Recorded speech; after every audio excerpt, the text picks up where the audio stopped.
kitchen, love. I've got everything on. Of course I don't. The kitchen's the best place to talk anyway.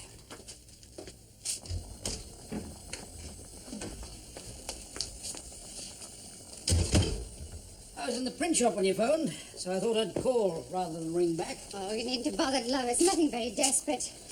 Just an impulse, and I picked up the telephone. I know where those impulses usually originate. Sefton? Yes. Well, this one did anyway.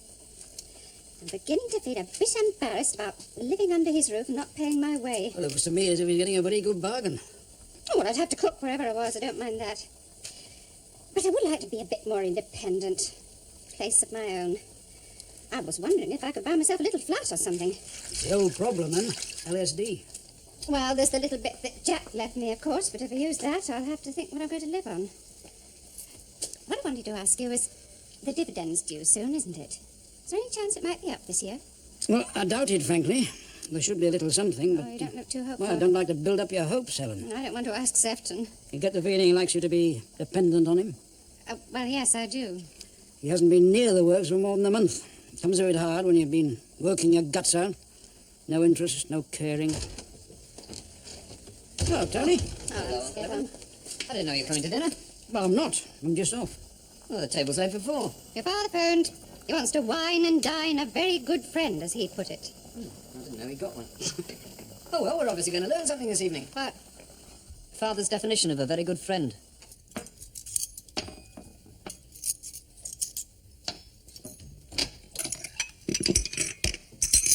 Oh, hello. I was beginning to get worried. It's so late. Oh, I'm sorry. It's a full-time job looking for one. Hey, you've been pubbing. Yes, I've had one. No, I tell a lie. 2. What, only 2? Not why it's so late. Oh, I wish I had a pint for every interview I've had. Thank you, Mr. Ashton. Thank you for coming to see us. Thank you very much. We'll let you know. Well, maybe they will. After all, we can manage, can't we? We can scrape by. Yes, great bye. Oh, Sheila, I want you out of that naffy job. I want a decent house so we can bring the kids back. I know you do. And we're not breaking into my gratuity or Mum's money, because that's for the house. It doesn't have to be a mansion, you know. Oh, God, what a day. Sitting across one desk after another. Being interviewed by those that had it cushy. The ones that stayed at home and got it all sorted out for themselves. Being bloody patronised. Your head hasn't been hurting you again, has it? Yes, a bit. Oh, dear. Never mind. I've got you a lovely supper. Oh, look, I'll get something. Oh, I know you will. Of course you will. I promise you, Sheila, I And will. don't you promise me either. If you go doing that, you'll think you're being patronised for my sake. You just promise yourself. Hmm? You're not at the hospital now, then? No, not the same one, no. I was about to move anyway. One of us had to when we got married. Oh, yeah, of course. It's not done, is it, Doctor and Nurse? Frida said. Oh, thanks. Well, she shouldn't be long now. Oh, it's all right. How long has it been, Doris? Long? Since you left the hospital? Oh, I don't know. Months, I suppose. Nobody seems to know where or why. Yeah, it was a bit sudden. Sorry. Ah, there she is. Hey! Smashing news! I changed duties next week. Same time as yours. We can actually sleep together. Oh, Doris, Remember me? where have you been all this time? Oh, around. So you're back at home then? No, I came straight here. Frida's been very worried about you. Oh, I kept meaning to write, but I was never much a writer at the best of times, was I? Well, have you eaten? Not so you'd notice. Well, come to the kitchen and give us a hand. You can work up an appetite while we chat.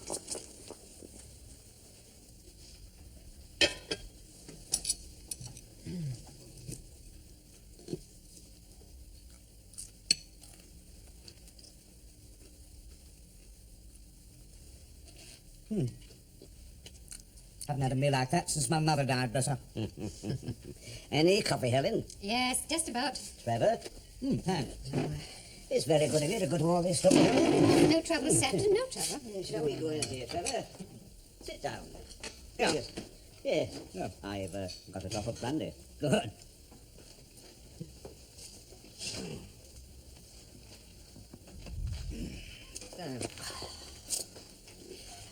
Exactly what business are you in, Mr. Holmes? Oh, I spread fairly widely. You know, I have several companies. Nothing you can't sell these days. It's getting hold of the stuff. Now, take these Victory in Europe celebrations they're all planning. One of my companies got hold of a load of old signal rockets, and those things they throw in battle training, thunder flashes. Councils are simply fighting for them, for firework displays. Yes, I dare say the Jerrys have got some of that stuff to spare. That's a thought. Yes, isn't it? How to make contact there. Yes, how? You're not stationed over there by any chance? Oh, sorry, no. The odd unexploded mine is all I can put you into. Tony, give your aunt a hand, would you? Yes, there's a nice thought. And close the door if you don't mind. Certainly, Father. Now, here we are. Cheers. Cheers. Now, next thing we've got to get rid of is this damn coalition government. It's to be hoped so. Damn controls, paper quarters crippling the print works. Really? Things a bit tricky, aren't they? Oh, no. Nothing I can't cope with. We shall ride it. I'm not without a bob or two, you know. I'm relying on it. No, thanks. Another pal of mine, his sister's in Whitehall. She says that after victory in Europe, Churchill's resigning for proper elections. Political parties again. It'll be a landslide. Controls out, private enterprise in, and with not a house built in the last 6 years, thank God I've got a foot in the building trade. It'll be just like after the last lot. Be damn sight better. They weren't knocking down so fast, were they? Yes, it's been a long, hard day, but the sun's coming out at last, eh? I hope you've got a bob or two as well. Indeed I have, but most of it's tied up, same as yours. Which brings us back to that printing works. Yes? Not going to be any trouble on that score, is there? Don't worry. I can get enough votes to sell.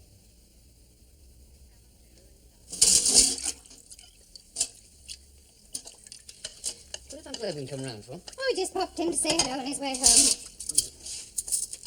You sure I'm not expected to go back in? Are you curious about what's going on? You? I'd listen at the keyhole if it wasn't so damned undignified. What do you think? Well, you don't have to be a genius to see that he's up to something. Like trying to sell the works again? Yes, I thought it occurred to me. I think I'll pop out for a bit. Do you mind? No, I can manage the rest. Jolly good. Oh, in the unlikely event of his asking for me, tell him I've gone to the plough, will you? Nobody will change their minds from last time, Tony. Why should they? I don't know. But Father and this chap Howells have got their heads together. He's obviously up to something. When isn't he? Could be quite wrong. But I thought you ought to know. Anyway, I must go, Uncle. Goodbye. Goodbye, Tony.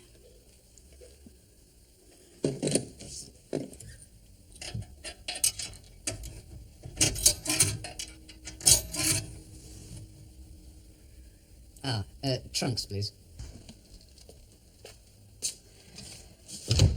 So that's what it was all about. What was all about? Sefton's little dinner party. Tony thinks he's going to sell the works, it seems. Not again. Well, that's what Tony thinks. Helen could do with the money, I think. I couldn't blame her if she weakened. She won't. She didn't last time. Why should she now? Well, I had a chat with her tonight. I got the impression she's very short. Maybe she needs the cash more than the dividend once a year. Not much of a dividend at that. Well, they could all say that. With John taking a teacher's training course, one share would come in very handy. Well, sell then, Margaret. Not likely. And John wouldn't let me anyway. He thinks a lot of you, you know. That's more than can be said for Sefton. It's the last thing you could say for him. Heaven knows why. There have been times when you could have dropped him in the cart and he'd had to have managed the place by himself. But Sefton, I'd like to see his hands grimed with printer's ink. We're poles apart, Margaret. He'll never see things as I see them, and I'll never see them as he does.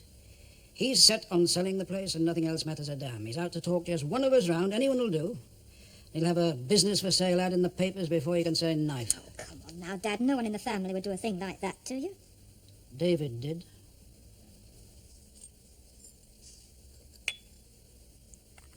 It isn't a man, is it? Don't you think that?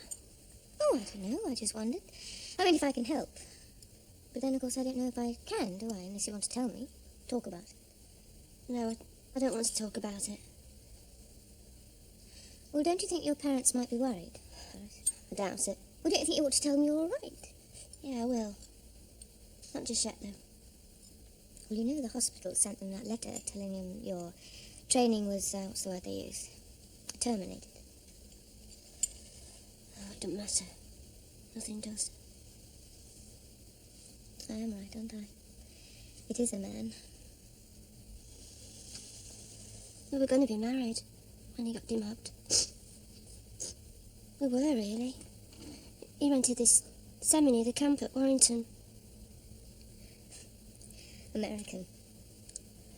Yeah, you always did say he was young and mad, didn't you? And now it's over. Is that it? Yeah, that's it. Oh, Doris, did you think it couldn't happen to you? He's gone back to America, hasn't he? Dallas. Demobbed. Where he's married already. Children, probably. Yeah, 2. Oh, don't look like that, Frida. He was different. He never even looked at other girls.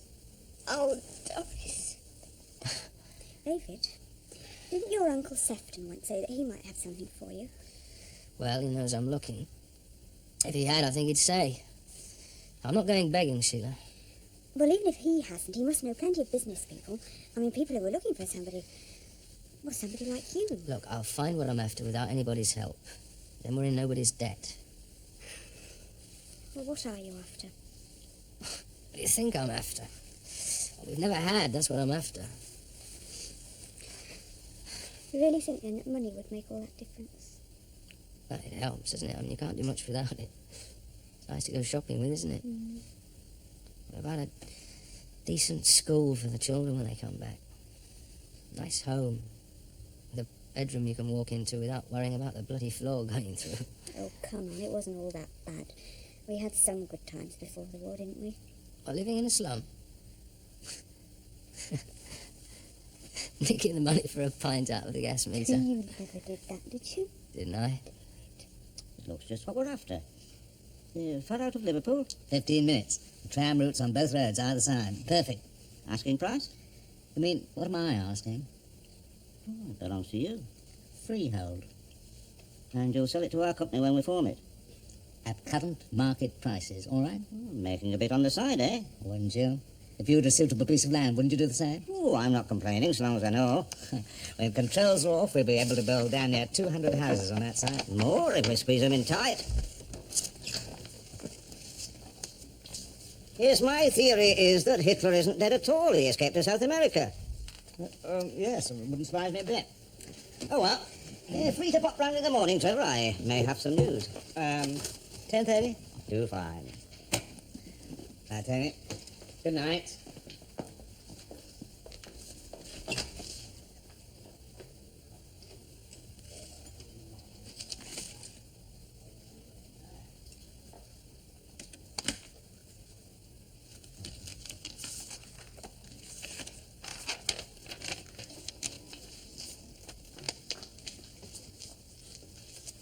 What did Edwin say? Edwin? You found him, didn't you? Oh, yes. Well, what could he say? I'm going round to Edwin's to talk business. I warned him I might. Oh, it affects you too as well, so we'll all go together. You've got it all cut and dried, have you? You don't know what you're talking about, Tony. I can add 2 and 2 together, though, Father. When you say you want to talk business with Edwin, whose welfare do you have in mind? Shouldn't my welfare count, then? Anyway, I'm not telling the story twice. We should go, Tony. I'm not going round there like a puppy on a lead with no idea of what sort of proposition I'm supposed to be supporting. It's in your interest as much as But anybody's. is it in Uncle Edwin's interest? What? He's given 35 years to Briggs & Son. He's been paid for it, hasn't he? A damn sight more than he'd have earned down the pit. And that's the thanks we owe him for all he's done. We don't owe it to him to keep the place in the family, I'll tell you Didn't that. say that. Are you coming or not? I've got things to do. Please yourself. I'd never counted on your support anyway. You're not going to get it. You should be there, Tony. No, you tell me what he says. Tony, you Look, should... it's no point. He won't listen to anything I've got to say. Believe me, I've got my reasons.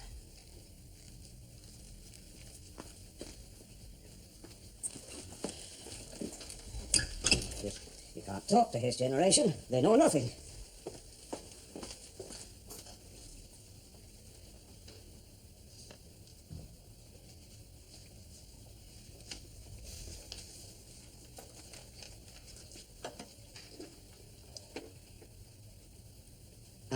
Hello.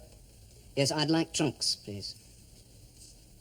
There we are then. Balance sheet for the year ended 31st of March 1945.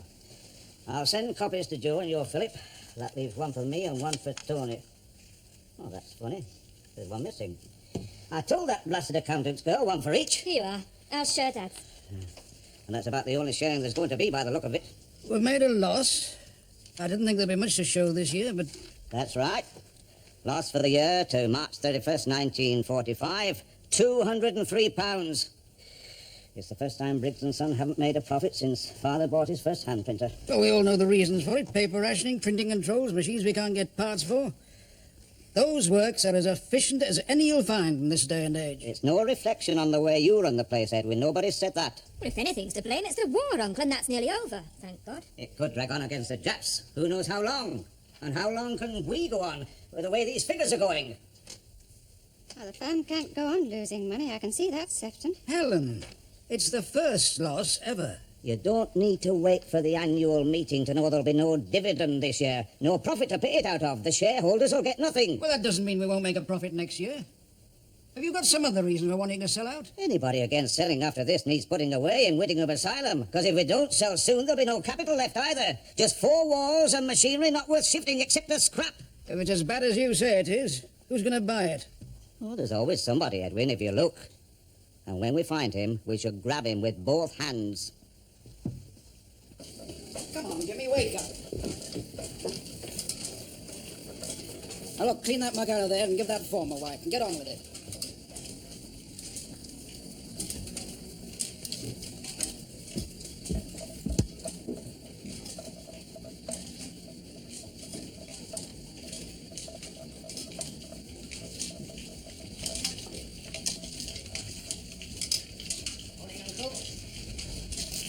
Morning, Tony.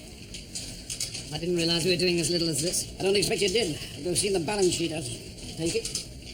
Yes, Aunt Helen put me in the picture. You know what's in your father's mind? No, I don't. You know he came round last night waving sheets of figures and trying to sell the place over our heads? But he must have known. He telephoned. I knew something was in the wind. I didn't know what. He didn't bother to find out. I thought you were on my side in all this. Here, Jimmy, I told you to give this a wipe. I'm not taking sides, Uncle, until I know what the game is. I came down here this morning to see it for myself. I can see why the place is losing money.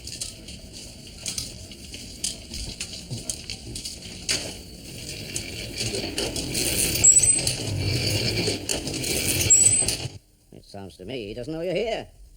Have you done this off your own bat? Well, no. I mean, no, he doesn't. I did promise him I'd do something when I could. I haven't forgotten. The wheels are in motion. Not turning as fast as I'd like, but in a few months there may be an opening for him. Oh, well, thank you. That's very nice, but until then... I can't pull jobs out of a hat, Sheila. I know. It's just that he's a bit proud. You know, David. And what about you? You've got the sense to know when you can't afford to be too proud. No, we can't. It was your mother-in-law that knew which side Edwin's bread was buttered on. Never Edwin. Well, when you've got 2 kids, you've got to face the facts, haven't you? What sort of a job's he after? I don't know anything. Look, I'd better go. No rush, no rush. Just stay where you are.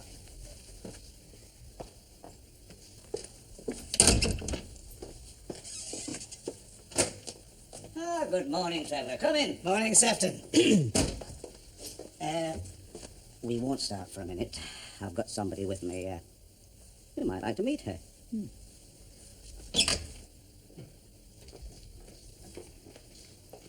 Oh. Sheila, Mr. Howells. Mrs. Ashton, my nephew David's wife. Very nice to meet you. Oh, how do you do? Don't know of anybody looking for a likely ex-RAF officer, do you, Trevor? Do well properly handled. Your husband? Yes. What's his line? Well, flying aeroplanes. Not much shortage in that line these days, is there? But he worked his way up, you know. He finished an officer. Persuasive, is he? Yes, oh yes, I think you could say that. He can talk all right. I've got a company starting and I need young men on the ball. You can tell him to come and see me. Oh, I will, thank you, that's marvellous.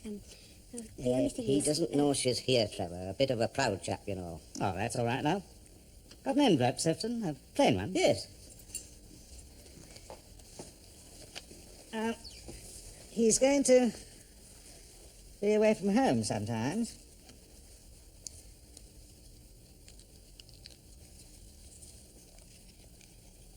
If he gets the job.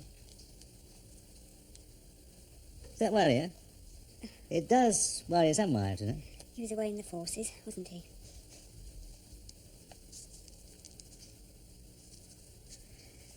Complain to me if it's more than's good for you. My number's on here. Phone any time. Oh, that's very kind of you. Thank you. Here we are. Oh, thanks. What's his name? Oh, David Ashton.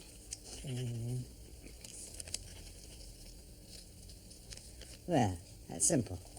You can say it was put through the door if you don't want to wait for the post. I'll see you up, Sheila. Thank you very much, Mr. Thank you.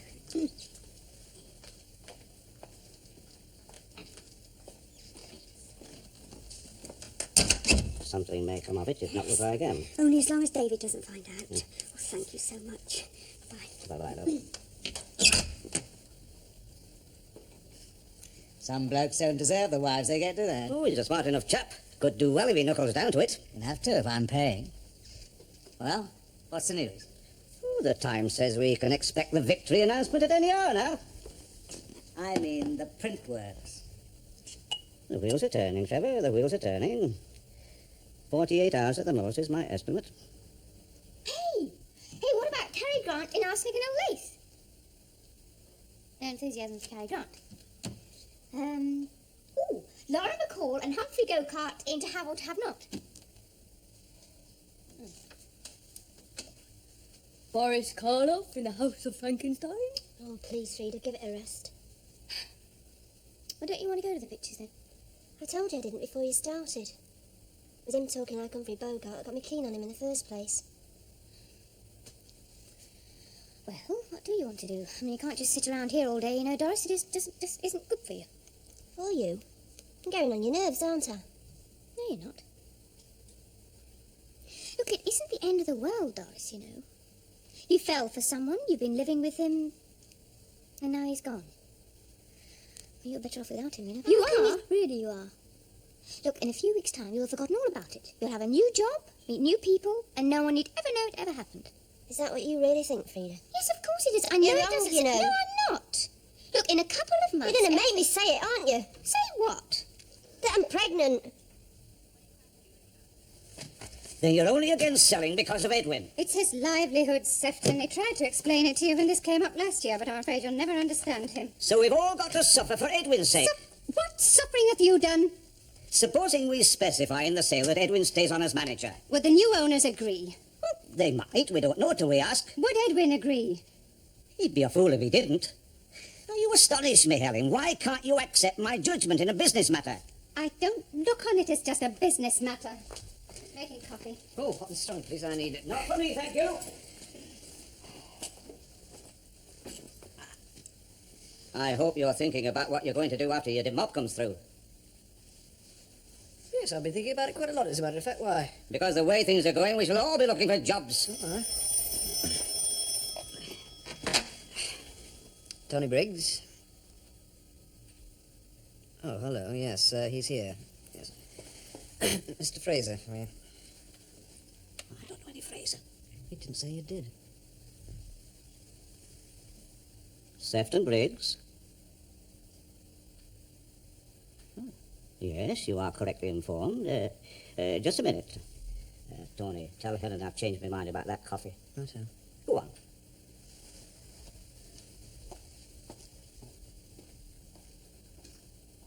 Might I ask how you know the works is up for sale, Mr. Fraser?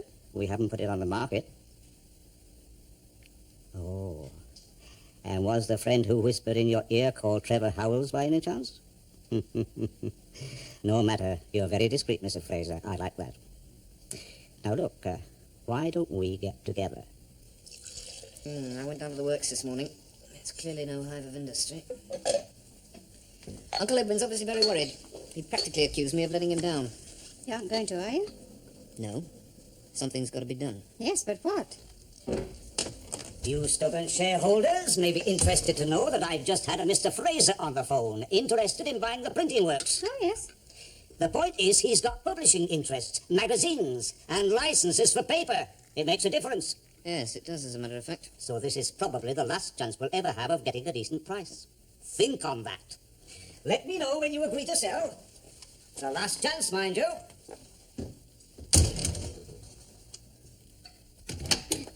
Hello, darling. Hello. Did you go to the hospital? Yep. How did you get on? Oh, 6 injections today. Oh, God. Must be a record. This came through the letterbox for you, David. Oh, somebody's saving on stamps. Oh, it's a private delivery service, I should think.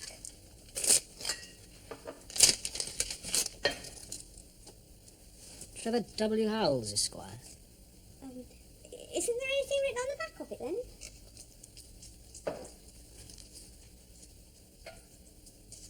Hey, get this. Sefton Briggs tells me you could be the man that I'm looking for. Come and see me, TWH.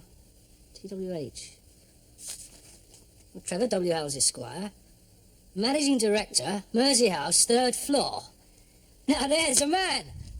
Trevor W. Howells, Esquire, doesn't wait for me to go to him. He's come to me. He hasn't actually come to you now, David. What?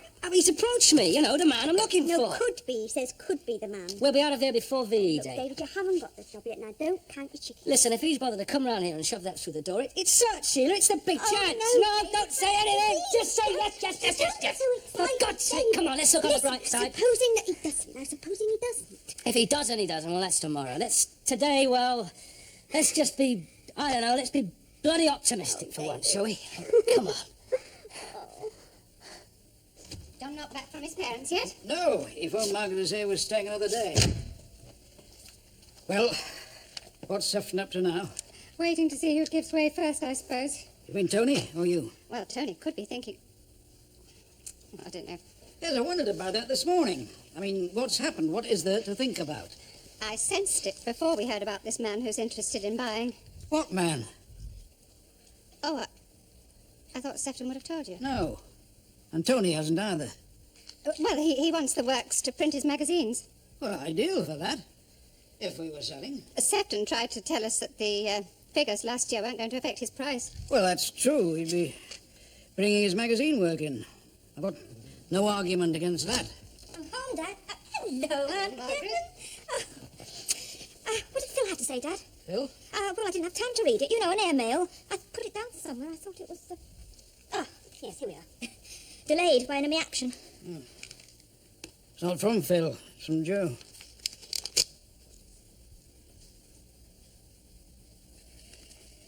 Father, how much are the works worth as a going concern? Why do you ask? The family agreed to sell, that is. Oh, well, if we could get 20,000, we should grab it. Why? Well, there could be circumstances. That could be, mind you, in which I might agree to the sale. Oh, at this time of night.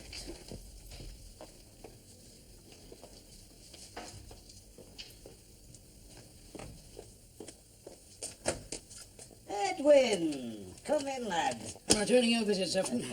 You couldn't have timed it better.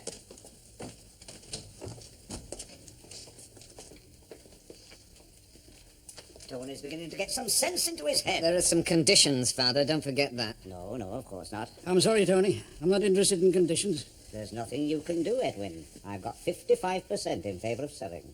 Let's have a drink on it. I wrote to Jo Sefton explaining what happened last time. I've just had a letter back from her. She says you simply asked her to sell her shares to you without explaining the situation at all. There was no point in going into figures. I'm not talking about figures. I'm talking about the way people feel. Well? Now Jo knows the situation. She's changed her mind. She's voting with me. Good health.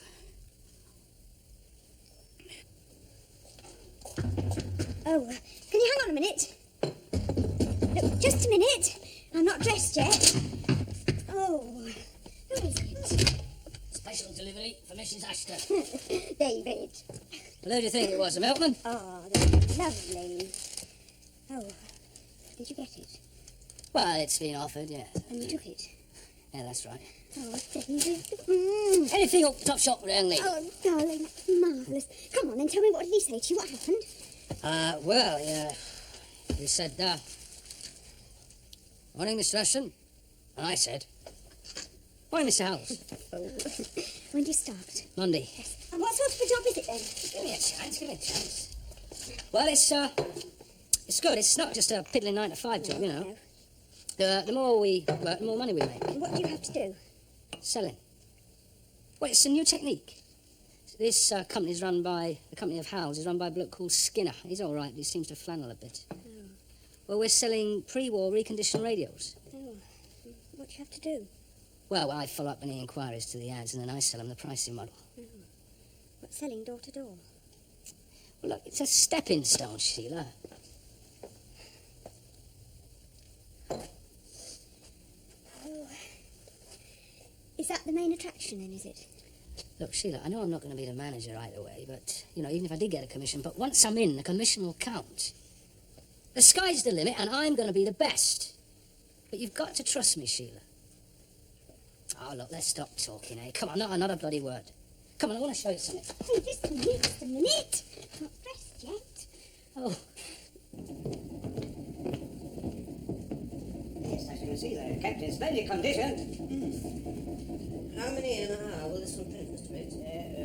I haven't got the exact output of each machine. Get Miss Rice, lad. You can see why this year's figures aren't as good as they should be. We've much more capacity than we're using. Shortage of paper, I suppose.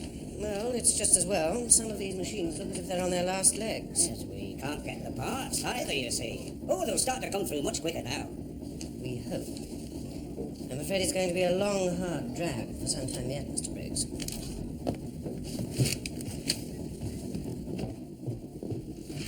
We'll be able to commandeer a certain amount from the Germans, won't we? The spoils of victory?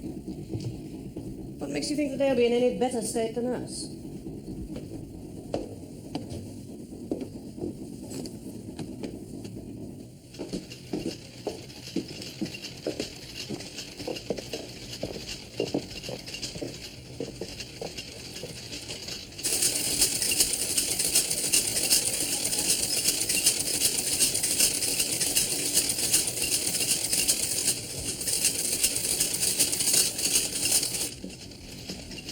Yes, Sefton.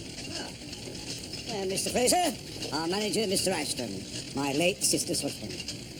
How do you do? I was just commenting on the condition of some of the machinery. Tell me, Mr. Ashton, what is the output per hour of the old Wharfdale, please? On maximum, just over 900. I need to know these details before we can talk prices. Well, some of the machines are just about on the last legs. He knows that, Edwin. I was explaining about the parts situation. Well, the ones in actual use are sound enough. Very well organised, is it? The general layout, I mean. It was designed for maximum capacity working, Mr. Fraser. It's possible to improve on it, though. In what way? I was just thinking out loud. It is always possible to improve, isn't it? If it had been possible, I'd have done it. It's not just parts we've been short of, Mr. Fraser. It's men, too. Yes, well, that's certainly going to improve, isn't it? You employ women here a lot, do you? We always have. Cheap labour, Mr. Fraser. But is it good policy, then? I said we did it. I didn't say it was my policy. Excuse me. You know, I've often thought the layout could be improved on. Oh? And what would your suggestion be, Mr. Briggs? You tell me yours. I mustn't let it depress you, Frida. I know she's an old friend of You were yours. right last night. She is pregnant. Oh, that does make it tough. It's so unfair. I mean, there must be hundreds of women who are dying to have children, and there's Doris. And there is Doris, who's going to have one, and would do anything not to. Are you very concerned about her? Yes, I am. I want to help her. Well, we will. We'll do everything we can. She can stay here if she wants, or we'll try and find her somewhere else to live. And when the time comes, we'll help her through that. You'll be more use than I am then, I expect. And then what? Well, that's rather up to Doris, isn't it? I mean, if she wants the child adopted, I can organise... Ian, wouldn't it be better if she didn't have it at all? Well, possibly, but there's not much we can do about that, is there? Why not? You know very well why not.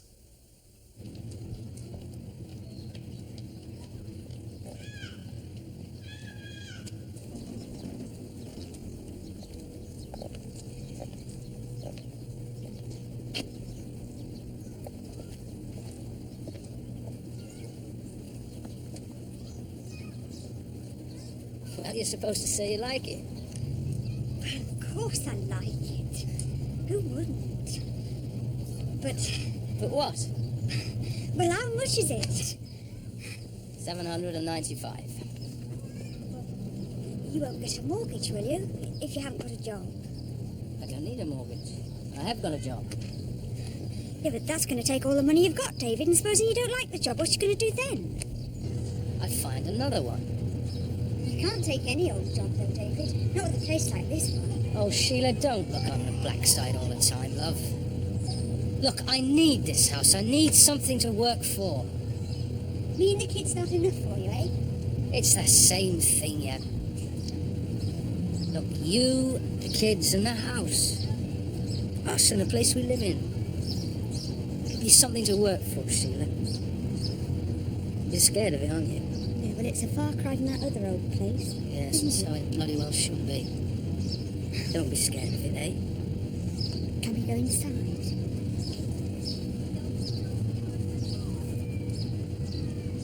But it happens, though, doesn't it? If the mother's life is in danger, or might be if she had the child, or if she might be a mental wreck as a result, yes.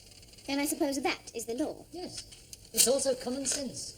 I mean, there's little point in bringing a child into the world if the mother's going to die, or go out of her mind. As far as I know, Doris isn't in that kind of danger. Well, maybe she isn't. But she's a human being here. I mean, she didn't ask to be put in that situation. It happened to her. She's a victim. Oh, I see. An immaculate corruption, was it? Well, no. The baby's the victim. Doris had the choice. Oh, as simple as that, is it? Oh, maybe she thought the chap was going to marry her. It would have been better if she'd made damn sure. Oh, typical male attitude. Oh, rubbish. Look, I see much more of this than you do, every day, in fact. Now, if I were to ask them, was it worth it, which I obviously don't, I know exactly what their reply would be. Oh, no, you don't. How many babies have you had? Anyway, I'd be very surprised if Doris accepted your solution in the end. As surprised as I am at you for suggesting it. You're a nurse, Frida. Yes, and I also happen to be married, don't I? So that problem isn't like to arise for me. Look, even if I've never been pregnant, it doesn't mean to say I don't understand how she feels. Yes, I'm a nurse, but in case you haven't noticed lately, I also happen to be a woman. As if I could forget.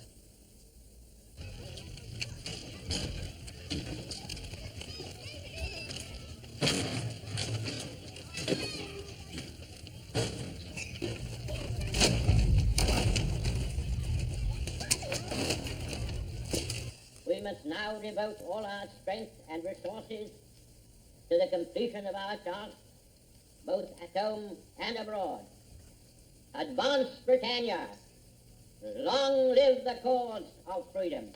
God save the King! The Prime Minister has made the historic statement of the end of the war in Europe. The ceremonial sounding of the ceasefire is made by the buglers of the Scots Guards.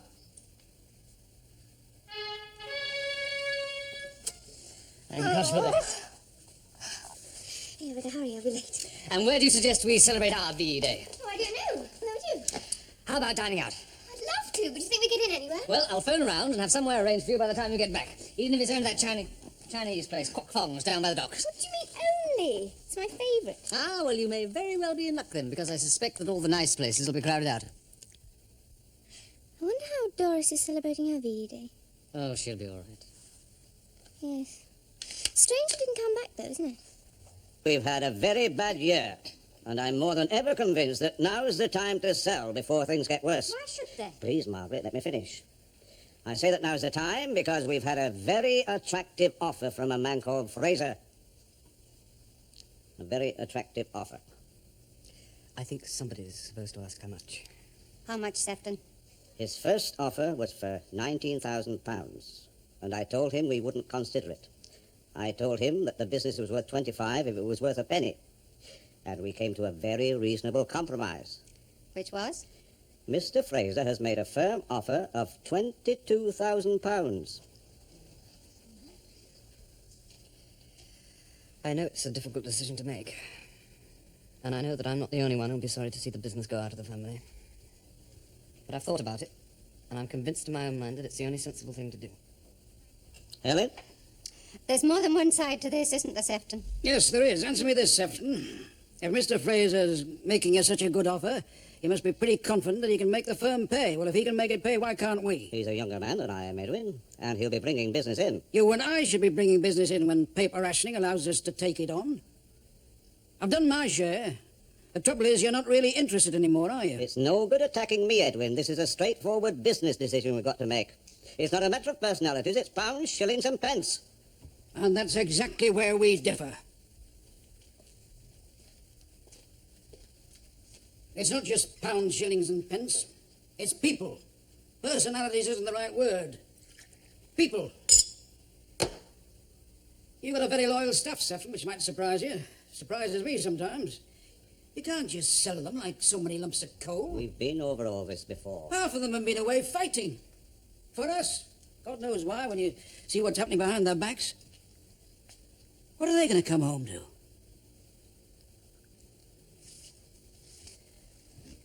I got offered a better job, but I didn't take it. You remember that? You didn't like Pringle, that's why. I prefer to stay where I am, that's why. That's the point. When I saw how another works is run, a bigger works. What happens then? With your smart suits and your cut-glass accents, eh? Will they care that Joe's got to watch his back, that Harry's liable to fly off the handle, that Nora's lost her Jim? No, the place will be run by men pushing buttons in London. Maybe that's going to be happening everywhere anyway, Uncle. You can decide that, Edwin, for yourself. Mr. Fraser has already agreed to keep you on as manager. After what he said about the layout of the place? I specifically asked him. That's part of the deal. As another lump of coal. I didn't particularly like Fraser, anyway. Edwin, you can't have it both ways. Well, Margaret, let's all hear it. Well, I know I'm a bit out of my depth, but I suppose if they were forced to keep Dad on... But what I mean is... We know what you mean, Margaret. It will be written into the contract. They can't wriggle out of it. Oh, well, that means Dad can't be fired, so that's all... Whether I suit them or not, whether I get on with them or not, they're stuck with me, aren't they? Well, that won't work either. A man gets on with his bosses by doing his job properly, or he gets out. I say we should keep the works, not be panicked by one bad year. Make it pay. Nobody's tried to do that harder than you, Edwin. I acknowledge that. The war's over. Things will be different. We hope. Look, can I say something? I mean, do we have to decide this today? Aren't we rushing it? Couldn't we hang on a bit? Yes, what's the hurry? Mr. Fraser wants the printing works quickly. If we dilly-dally, he'll go somewhere else. It may be our last chance, Frida. Oh, I see. Does that mean you vote to sell?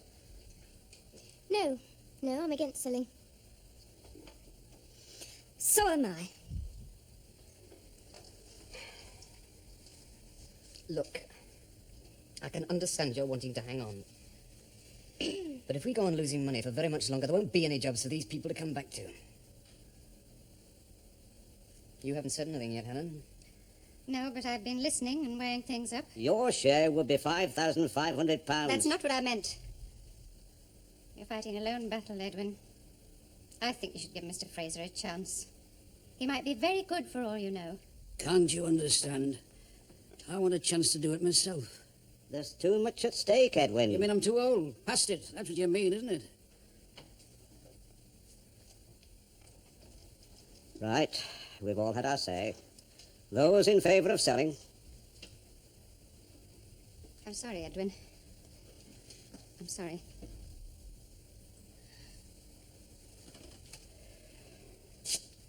Dad? Oh, Dad, wait a minute.